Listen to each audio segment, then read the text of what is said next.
സമാധാന ചർച്ചകളുടെ മേശപ്പുറത്ത് ഒരു വശത്ത് കരാർ പത്രങ്ങളും മറ്റൊരു വശത്ത് യുദ്ധവിമാനങ്ങളുടെ റിമോട്ട് കൺട്രോളും വെച്ച് അമേരിക്കൻ പ്രസിഡന്റ് ഡൊണാൾഡ് ട്രംപ് നടത്തുന്ന ഒരു ഗെയിമിന് സാക്ഷ്യം വഹിക്കുകയാണ് ഇന്ന് ലോകം. ഇറാനുമായി എപ്പോഴാണ് അമേരിക്ക യുദ്ധം ആരംഭിക്കുന്നത്? അങ്ങനെയെങ്കിൽ പശ്ചിമേഷ്യയിലെ സമാധാനം എന്താകും? അതോ ഇനി സമാധാനത്തോടുകൂടി ഇരു രാജ്യങ്ങളും സംസാരിച്ച് ആണവ കരാറിൽ ഒപ്പുവെക്കുമോ, സമവായത്തിലെത്തുമോ എന്നൊക്കെയുള്ള ആശങ്കയുടെ മുൾമുനയിലാണ് ലോകം ഇപ്പോൾ. മധ്യപൂർവേഷ്യയിൽ വീണ്ടും പീരങ്കികൾ ഗർജിക്കുമോ, അതോ നയതന്ത്രം വിജയിക്കുമോ എന്നറിയാൻ ഇനി ദിവസങ്ങളുടെ ദൂരം മാത്രമേ ഉള്ളൂ. വർഷങ്ങളായി തുടരുന്ന സാമ്പത്തിക ഉപരോധങ്ങളും ആഭ്യന്തര പ്രക്ഷോഭങ്ങളും ഇറാനെ ശ്വാസം മുട്ടിക്കുകയാണ്. ആണവ പദ്ധതികളുടെ പേരിൽ രാജ്യാന്തര സമൂഹം ഏർപ്പെടുത്തിയ നിയന്ത്രണങ്ങൾ സാധാരണക്കാരായ ഇറാനികളുടെ ജീവിതം ദുസ്സഹമാക്കിയിട്ടും ഭരണകൂടം സൈനിക ശക്തി വർദ്ധിപ്പിക്കുന്നതിനാണ് ശ്രദ്ധ കേന്ദ്രീകരിക്കുന്നത്.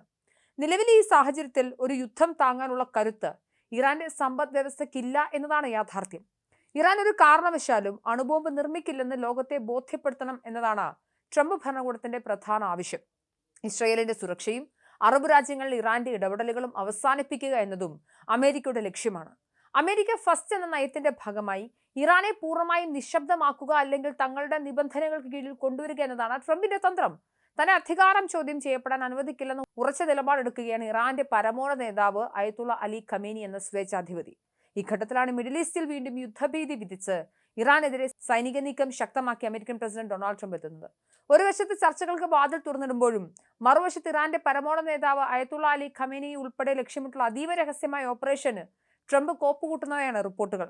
10 ദിവസത്തിനുള്ളിൽ പുതിയ ആണവ കരാറിൽ എത്തിയില്ലെങ്കിൽ ഇറാനിൽ ബോംബിടുമെന്ന് ട്രംപ് മുന്നറിയിപ്പ് നൽകിക്കഴിഞ്ഞു. ഇറാനെ ലക്ഷ്യമാക്കി അമേരിക്ക നടത്തുന്ന വൻതോതിലുള്ള സൈനിക വിന്യാസത്തിന്റെ ദൃശ്യങ്ങളും പുറത്തുവന്നു. യൂറോപ്പിലെയും അമേരിക്കയുടെയും വിവിധ ബേസുകളിൽ നിന്നും അത്യാധുനിക യുദ്ധവിമാനങ്ങൾ മധ്യപൂർവേഷ്യയിലേക്ക് കുതിക്കുന്ന എയർ ബ്രിഡ്ജ് ദൃശ്യങ്ങളാണ് ഫ്ലൈറ്റ് ട്രാക്കിംഗ് ഡേറ്റ ഉദ്ധരിച്ച് പുറത്തു വന്നിരിക്കുന്നത്. ജർമ്മനിയിലെ സ്പാങ് ജലം, ഇറ്റലിയിലെ അവിയാനോ എന്നിവിടങ്ങളിൽ നിന്നുള്ള F-16 ഫൈറ്റിംഗ് ഫാൽക്കൺ ജെറ്റുകൾ, ബ്രിട്ടനിൽ നിന്നുള്ള F-15E സ്ട്രൈക്ക് ഈഗിൾസ്, വെർജീനിയയിൽ നിന്നുള്ള കറുത്തൻ F-22 റാപ്റ്ററുകൾ എന്നിവ ഇറാന് ചുറ്റും വലയം തീർത്തു കഴിഞ്ഞു. ഇവയ്ക്ക് പുറമെ RC-135 റിവറ്റ് ജോയിന്റ് ഇന്റലിജൻസ് വിമാനങ്ങളും P-8 പോസിഡോൺ സമുദ്ര നിരീക്ഷണ വിമാനങ്ങളും മേഖലയിൽ നിലയുറപ്പിച്ചിട്ടുണ്ട്. കഴിഞ്ഞ വർഷം ഇറാന് മേൽ അമേരിക്ക നടത്തിയ ഓപ്പറേഷൻ മിഡ്നൈറ്റ് ഹാമറിനേക്കാൾ വലിയ സന്നാഹമാണ് ഇപ്പോൾ ഒരുക്കിയിരിക്കുന്നത്. ഒറ്റ ബട്ടൺ അമർത്തിയാൽ, ട്രംപിന്റെ ഒരൊറ്റ യെസ് പറഞ്ഞാൽ ലോകമഹായുദ്ധത്തിലേക്ക് നയിക്കാവുന്ന സ്ഫോടനാത്മകമായ സാഹചര്യമാണ് നിലവിലുള്ളത്. അമേരിക്കൻ മാധ്യമമായ ആക്സിയോസിസ് പുറത്തുവിട്ട റിപ്പോർട്ടുകൾ പ്രകാരം ഇറാൻ വഴങ്ങുന്നില്ലെങ്കിൽ കടുത്ത നടപടികളിലേക്ക് നീങ്ങാൻ തന്നെയാണ് ട്രംപിന്റെ തീരുമാനം. അയത്തുള്ള അലി ഖമേനി, അദ്ദേഹത്തിന്റെ മകൻ മുസാബ്, മറ്റ് പ്രമുഖ പുരോഹിത നേതാക്കൾ എന്നിവരെ വകവരുത്തി ഇറാന്റെ ഭരണ നേതൃത്വത്തെ തന്നെ ഇല്ലാതാക്കാനുള്ള പ്ലാൻ ട്രംപിന്റെ മേശപ്പുറത്തുണ്ട് എന്നതാണ് മനസ്സിലാക്കേണ്ടത്. അതേസമയം സമാധാന ചർച്ചകൾക്കും ട്രംപ് ഇടം നൽകുന്നുണ്ട്. അണുബോംബ് നിർമ്മിക്കില്ലെന്ന് ഉറപ്പ് നൽകിയാൽ ആണവ സമ്പുഷ്ടീകരണം തുടരാൻ ഇറാനെ അനുവദിച്ചേക്കുമെന്ന റിപ്പോർട്ടുകളുണ്ട്. ട്രംപിന്റെ പ്രത്യേക ദൂതൻ സ്റ്റീവ് വിറ്റ്കോഫും മരുമകൻ ജാരഡ് കുഷ്നറും ഈ വ്യാഴാഴ്ച ജനീവയിൽ ഇറാനിയൻ പ്രതിനിധികളുമായി കൂടിക്കാഴ്ച നടത്തും. അമേരിക്കയുടെ ഭീഷണിക്ക് മുന്നിൽ തല കുനിക്കില്ലെന്ന നിലപാടിലാണ് ഇറാൻ.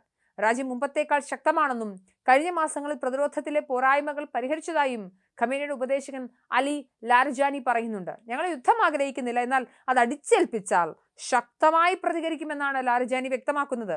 തന്റെ പിൻഗാമികളെ പ്രഖ്യാപിച്ച് ഏതു സാഹചര്യത്തെ നേരിടാൻ ഖമേനി ഒരുങ്ങി കഴിഞ്ഞതായും റിപ്പോർട്ടുകളുണ്ട്. ഇറാനെതിരായ ട്രംപിന്റെ ഏകപക്ഷീയമായ സൈനിക നീക്കങ്ങൾക്കെതിരെ അമേരിക്കൻ കോൺഗ്രസിനുള്ളിൽ തന്നെ പ്രതിഷേധം പുകയുകയാണ്. കോൺഗ്രസിന്റെ അനുമതിയില്ലാതെ ആക്രമണം നടത്തുന്നത് നിയമവിരുദ്ധമാണെന്ന് ചൂണ്ടിക്കാട്ടി റിപ്പബ്ലിക്കൻ അംഗം തോമസ് മാസിയും ഡെമോക്രാറ്റ് അംഗം റോ ഖന്നയും ജനപ്രതിനിധി സഭയിൽ പ്രമേയം അവതരിപ്പിക്കാൻ ഒരുങ്ങുകയാണ്. അടുത്ത 10 അല്ലെങ്കിൽ 15 ദിവസങ്ങൾ മധ്യപൂർവേഷ്യയെ സംബന്ധിച്ചിടത്തോളം അതീവ നിർണായകമാണ്. ചർച്ചകൾ പരാജയപ്പെട്ടാൽ ലോകം മറ്റൊരു വൻ യുദ്ധത്തിന് സാക്ഷ്യം വഹിക്കേണ്ടി വരും.